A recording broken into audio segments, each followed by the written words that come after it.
Ayan o. Buti na lang hindi ako mabilis. So yun, nandito na tayo sa Bulalakaw Port, no? Ang oras natin is 9:01. So yan yung naubos natin na full tank natin doon sa Batangas Port bago dumating ng Batangas Port sa may Petron, no?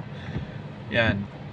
Mula doon sa Petron bago dumating ng Batangas Port, no? Hanggang dito walang patayan yung makina. Pagsakay namin ng barko doon sa may Batangas Port, walang patayan ng makina kasi yung bata tulog. So yan yung nagastos natin na gas, no? So nandito na tayo sa Bulalakaw. Hindi kasi makita yung sa may taas. So nandito na tayo sa Bulalakaw Port. Time check 9:01. Alright. Malakas pa ulan. So yung biyahe nila dito, may biyahe silang 10 AM, no? Alas 10 ng umaga, tsaka alas 10 ng gabi. Yun yung biyahe nila dito, no? Sa mga gustong magbiyahe, no? Dito mas okay dito kaysa doon sa kabilang port. Para sa akin lang, ha. Para sa akin, mas okay dito kaysa doon sa kabila. Port o Bulalakaw. Ito na siya. Yan, so papasok na tayo. Oh,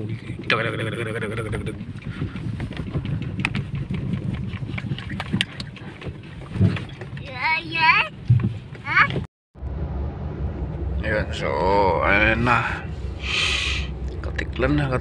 Good morning. So nakababa na yung iba. Nakababa na yung mga malalaki. Ayun, may natitira pa pala doon. Tatlo. May natitira pang tatlo doon. So ito yung mga ibang kasabay natin. Ayan, no? Good morning. 3 AM in the morning. So yan pa rin yung gas natin, no? Mamaya na tayo magkakarga. Ayan, no?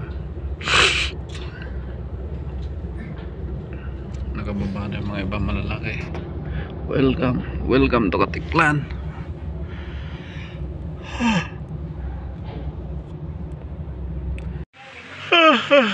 Good morning everyone. So nandito na tayo ng Mag-aba.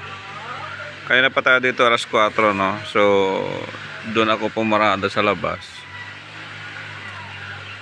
Alas 4 dumating tayo. Biglang lumabas si Ma'am Gladys, no? Si Ma'am Gladys Nabiamos. Nandito na tayo sa Pandan Antique, no?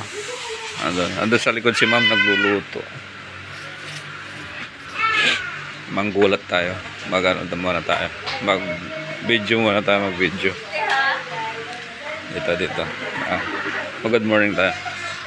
Good morning, Ma'am Glad. Good morning. Busy si Ma'am Glad, no? Kasi meron ako bisita. Thank you, Ma'am Glad. Nakakasumbrero. So si Ma'am Glad yung nag-ano sa atin dito, no? Tapos ito yung may bahay, si R. Good morning. May mga bata. Ayan, mga bata, mga batuta. Good morning, ane. Morning. Andito na naman tayo sa Antique. Kasama natin si ate. Hey! Kaway-kaway dyan! May ano dito sa labas, no? Yung ano ba? Atis, oh. Kaya ang daming bunga. Ang daming bunga ng atis nila, oh. Ayun, oh. Tapos ito, pwede na to. Yan, isa. Dalawa, pwede na yan, oh. Ang daming bunga. Pwede na to. Yan, dalawa na yan. Tapos, meron pa dito, may mga bunga pa rito. Mga bunga pa rito. Ang dami niyang bunga. Ayan, ito. Ito, pwede na rin ito. Pwede na rin itong pitasin. Ang dami niyang bunga. Ayan, oh. Ito, wala pa ito, diba? Yung dalawa lang. So, mag 6:30 na, no? Ayan, oh. Mag 6:30 na. Dito na tayo sa Mag-aba. Oh. Ayun, so after natin dun sa sa Mag-aba, dumiretso tayo ng Patria, no? Tapos dito na tayo ngayon sa Kulasi, Barangay Fe. Si Ate Mimi. Kulasi, Barangay Fe. Ayan o. Doon sa loob si Ate Mimi, no? So pakita ko sa inyo yung gas natin. Yung gas natin ganun pa rin. So ito pa rin yung ito pa rin yung gas natin, no? Yan pa rin yung gas natin simula dun sa Batangas, yung Petron bago dumating ng Batangas Port. Yun pa rin yung gas natin, no? Hindi pa tayo nakakapag-gas. So kung may madaanan tayo mamaya, maggagas tayo, no? Yan. So andito tayo ngayon sa Barangay Fe, Kulasi. Alright. So yan, magano muna tayo. Magpupultang muna tayo, pultang, no? Dito sa Petron. So ang per liter nila is 57.40. Ano kaya yung lugar na to? 57.40 yung nila, no? So magpupultang muna tayo. Petron, yan o, Petron, kita nyo naman, Petron yan.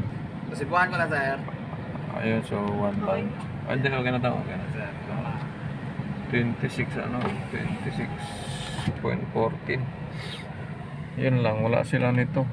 Wala sila ng points. Sayang. Hindi mo sisira. Papunta na tayo ng Ruhas, no? Try ko. May nadaanan tayong tindahan ng rambutan. Kasi ang daming rambutan dito. Ang dami nilang rambutan. So, ano. Magkano kilo ng rambutan? 35. 35 kilo ng rambutan. Dami, oh. Tapos yung marang nila, oh. 40. Paano lahat? 110 na. So yan, marang. Saka yung yung rambutan, no. Alright. Pinatawid lang natin sila. Oh, mayroon pang humahabol na isa. Ayun, oh.